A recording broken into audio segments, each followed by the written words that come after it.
Syederlun Pawai Karnaval Seni dan Budaya Nusantara diikuti ribuan peserta digelar dalam rangka memeriahkan hari jadi ke-61 Subulus Salam pada Selasa 12 September 2023. Kegiatan yang dilepas Wali Kota Subulus Salam Haji Afan Alfian Bintang SE dimulai dari lapangan Beringin, diikuti puluhan grup, disaksikan sejumlah pejabat di sana, cukup menyita perhatian masyarakat.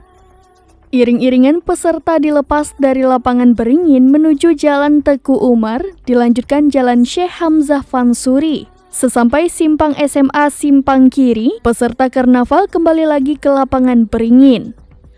Kepala Dinas Pendidikan dan Kebudayaan Kota Subulus Salam, Syahrul Harahap mengatakan, jumlah peserta Karnaval Budaya Nusantara sebanyak 2.500 peserta terdiri dari anak SD, SMP, dan SMA SMK sederajat dalam wilayah Pemko Subulus Salam. Ribuan peserta larut dalam suasana gembira dengan mengenakan berbagai jenis pakaian adat dari sejumlah etnis masyarakat yang ada di sana hingga etnis Nusantara. Banyaknya peserta karnaval pada hari itu juga membuat area lapangan Beringin Subulus Salam begitu membludak dan meriah. Deretan manusia berpakaian adat dan kreasi membuat suasana jalan di kota Subulus Salam semakin riuh.